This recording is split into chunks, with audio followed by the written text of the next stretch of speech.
숨어있는 명작을 골라 30분 만에 보는 오디오 드라마 콜라주 극장. 오늘은 최재훈 작가의 현장 부재 증명을 토대로 구성하였습니다.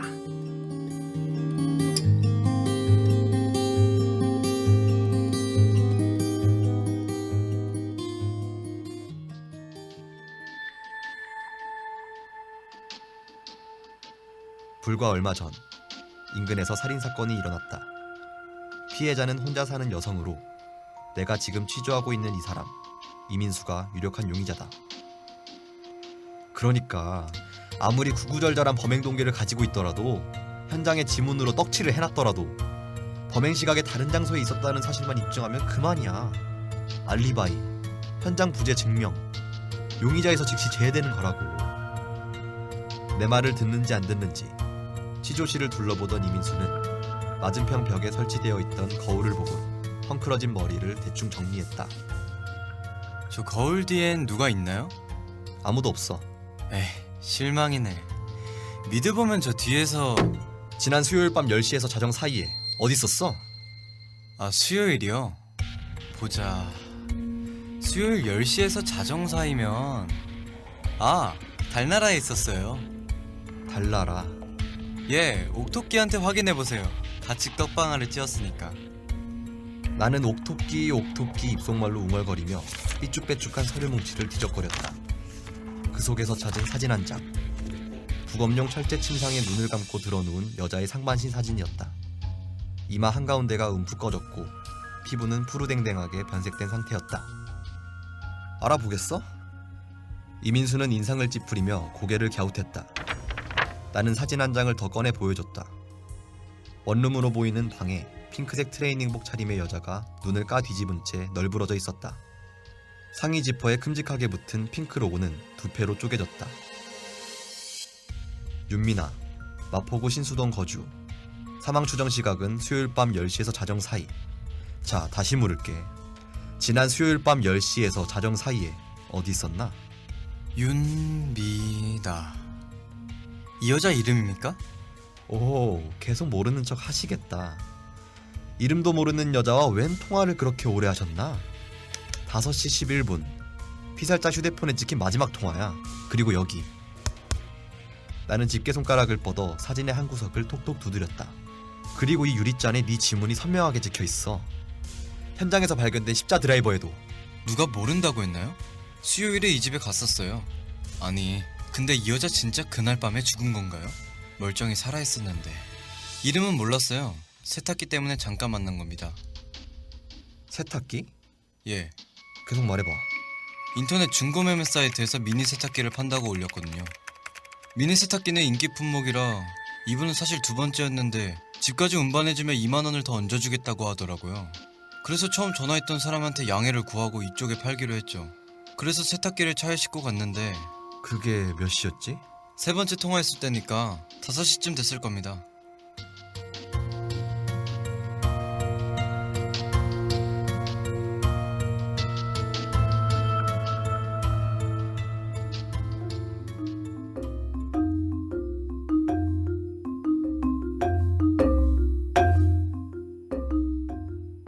수고하셨어요.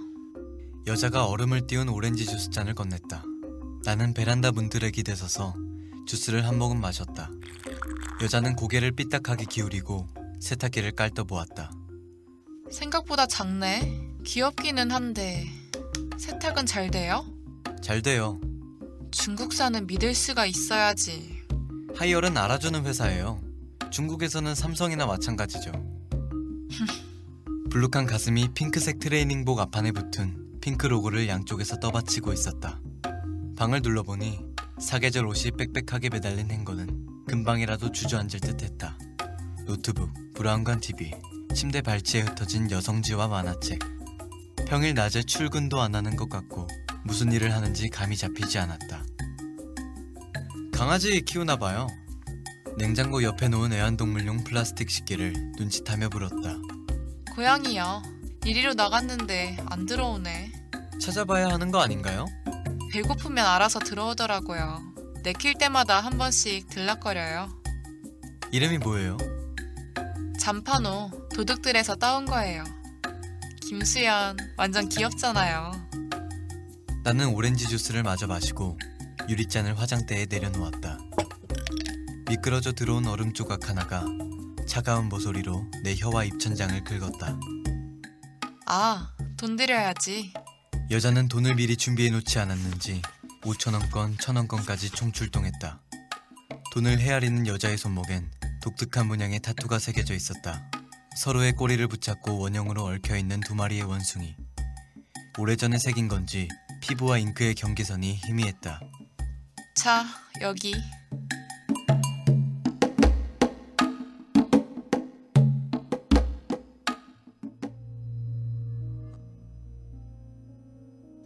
그래서 주스 한 잔 마시고 나온 게 답니다. 바로 나왔다. 그게 몇 시지? 한 3, 40분쯤 머물렀을 겁니다. 6시 조금 넘었겠죠. 나와서는? 곧장 집으로 갔습니다. 아니, 동네 돼지국밥집에서 저녁을 먹고 갔어요. 그러곤 집에서 밤새 소설을 썼습니다. 소설? 작가야? 네, 밤새 집에 있었다는 걸 증명해줄 사람이 있나? 혼자 처박혀 소설 쓴 걸 누가 증명해 줍니까? 그럼 알리바이가 없다는 거네. 형사는 몸을 일으켜 취조실을 나갔다. 민수는 앞에 놓인 사진 뭉치를 손가락 끝으로 집어들고 한 장씩 넘기며 찬찬히 살펴보았다. 깨진 유리잔엔 엷은 주황색 물이 고여 있고 넘어진 행거 주위에 옷가지들이 널브러져 있었다. 여자의 오른손목엔 두 마리의 원숭이가 조그만 검은 점으로 뭉그러져 서로 분간이 되지 않았다. 꽤 미인이야 이 아가씨. 키는 작지만 몸매도 그럭저럭 봐줄만 하고.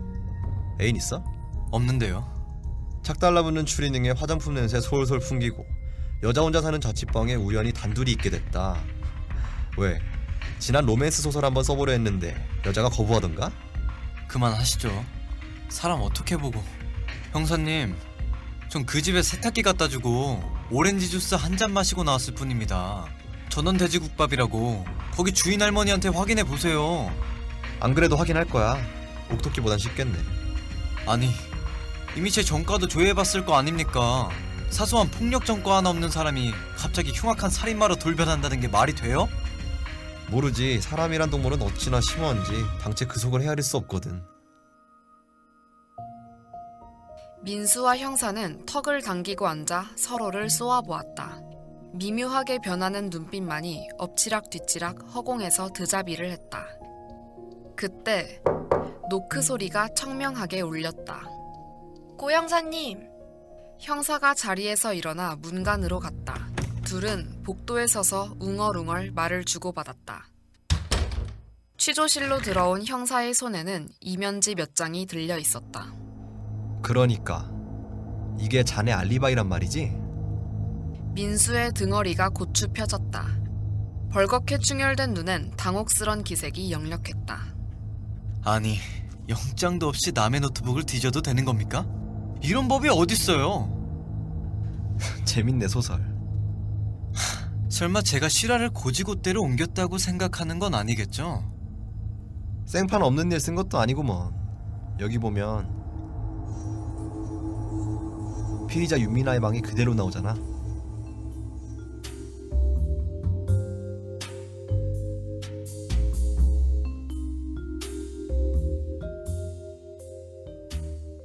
수고하셨어요.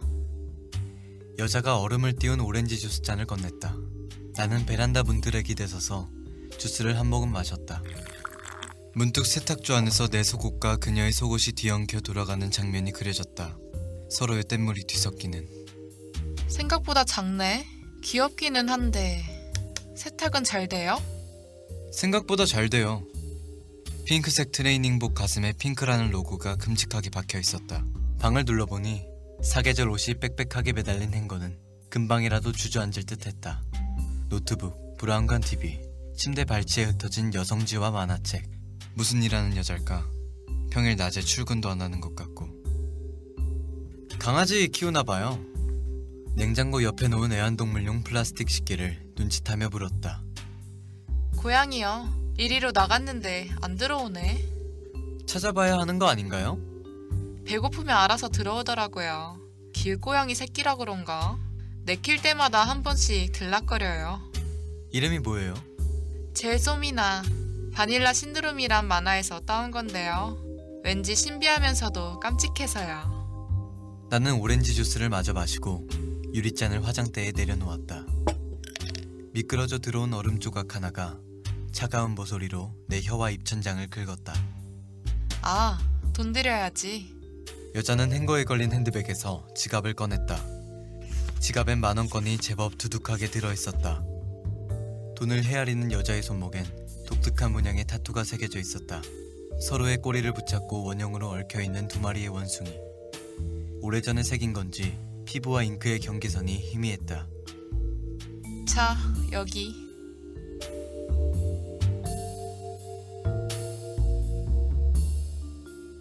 배는 그리 고프진 않았지만 저는 돼지국밥에서 저녁을 때우고 들어가기로 했다. 반주로 소주를 곁들여서. 하지만 속이 더부룩해 국밥은 반도 못 먹고 나왔다. 대신 집 앞 편의점에 들러 소주 한 병을 더 샀다.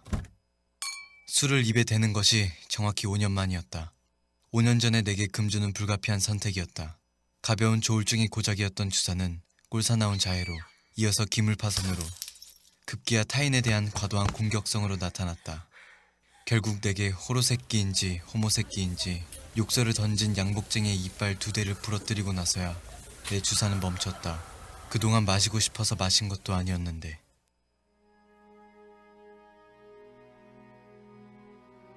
폭음의 시작은 영길이의 어이없는 죽음이었다. 녀석은 소대 사격 훈련 도중에 느닷없이 소총을 들고 사로에서 뛰쳐나갔다고 한다. 영길인 표적과 사선의 중간 지점까지 내달린 후 괴성을 지르며 몸을 돌렸다. 그제야 정신을 차린 분대원들이 반사적으로 방아쇠를 당겼다. 8정의 소총이 반자동으로 불을 뿜었고 영길인 그대로 사격장 한복판에 쓰러졌다.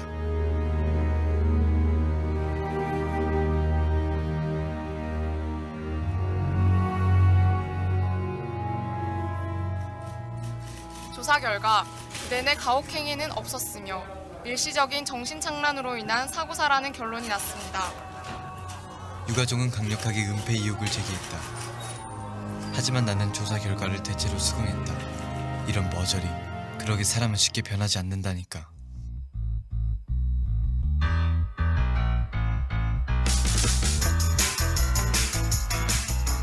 (2002년) 우린 축구도, 더구나 사람이 득실거리는 장소는 별로 좋아하지 않았다.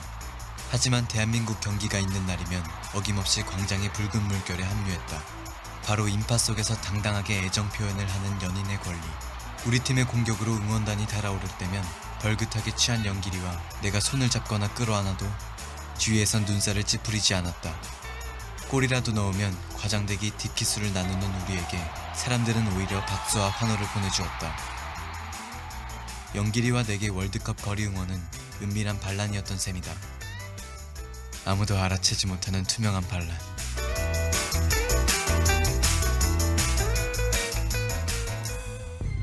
하지만 그 악몽은 독일과의 준결승전이 있던 날 벌어졌다. 경기는 후반전 막바지까지 0대0의 피말리는 접전.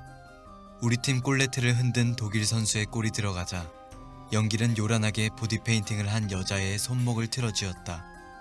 그녀는 또 다른 이유로 대한민국의 승리를 염원했을 소매치기였다. 아, 뭐 하는 거예요? 어딜 만져? 도와주세요.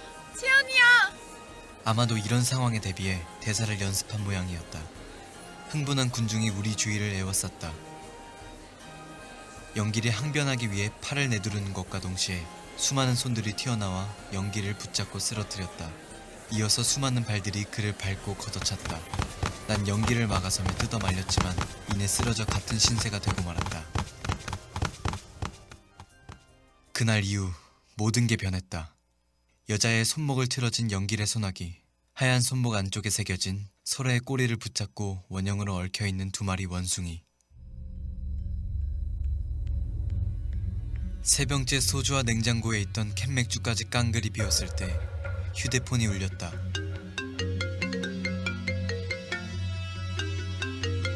세탁기가 자꾸 꺼지잖아요. 다 꺼내서 손빨래 해야 될 판이에요. 어제도 잘 돌아갔는데. 그걸 내가 어떻게 알아요? 말만 믿고 확인을 안 했더니. 내일 당장 와서 가져가세요. 시간은 9시 반을 막 넘어서고 있었다. 내일은 제가 일이 있는데 지금 가도 될까요? 그러시든가. 침대에서 내려오니 몸이 지그재그로 휘청거렸다. 5년 만에 밟아보는 술망나니 스텝이었다. 신발장에서 망치를 찾아 품에 넣고 집을 나섰다.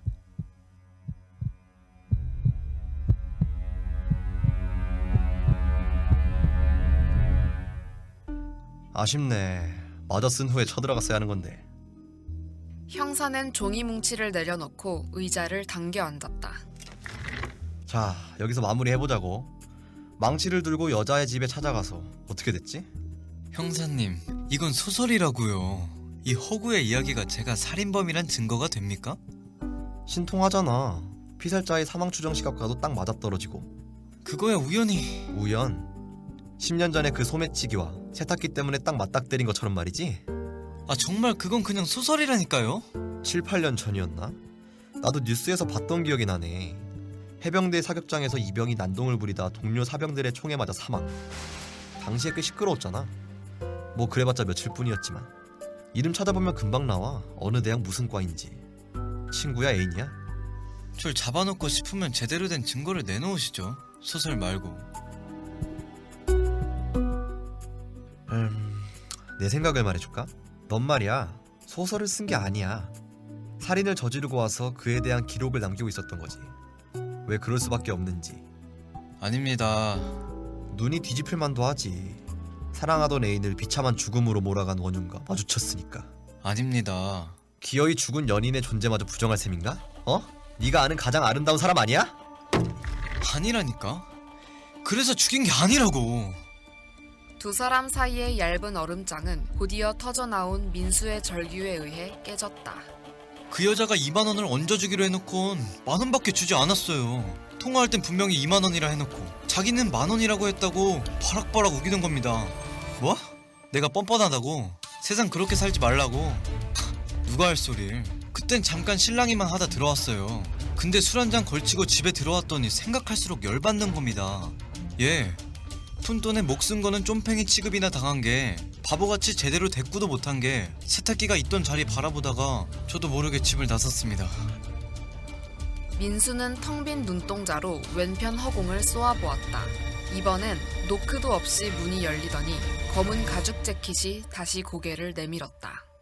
고 형사님, 형사는 몸을 일으켜 취조실을 나섰다.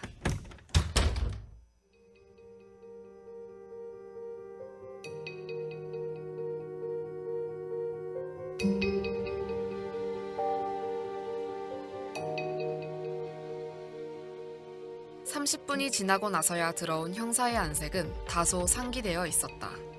그만 가도 좋습니다. 진범이 잡혔어요. 진범이요? 그 동네 변태의 짓이었어요. 강간미수 전과가 있는 놈인데 이미 다 자백했습니다. 집에서 피 묻은 망치도 나왔고, 정말이지, 맥락이란 게 없어. 늘 이런 식이에요. 그럼 가도 됩니까? 그럼요. 바쁘다면서. 얼른 가서 일 봐요. 민수는 주섬주섬 자신의 소설이 인쇄된 이면지를 챙겨 자리에서 일어났다. 근데 형씨, 궁금해서 그러는데 그거 어디까지가 실제 있었던 일이요? 혹시 피살자 윤미나가 정말 2002년에 소매치기였어? 형사의 눈이 호기심으로 반들거렸다. 민수는 문을 나서며 혼잣말로 중얼거렸다. 다 뻥이에요.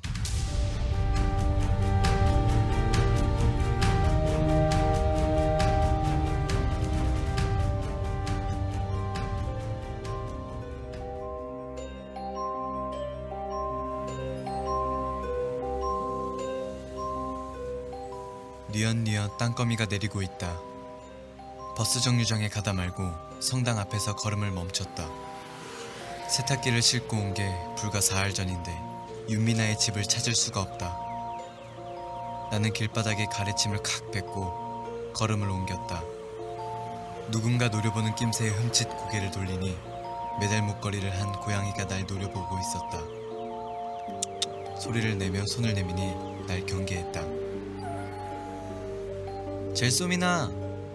내가 고양이 앞으로 한 발짝 내딛는 순간 고양이는 재빨리 몸을 돌려 담벼락 너머로 사라졌다.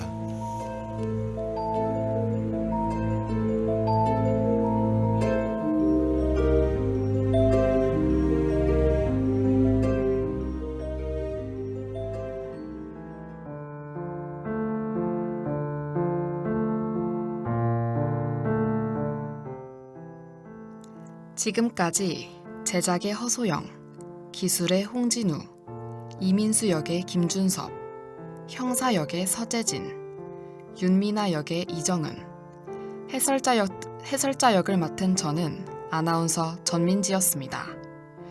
그 외 도움을 주신 DUBS 국원들께 감사의 말씀 드립니다.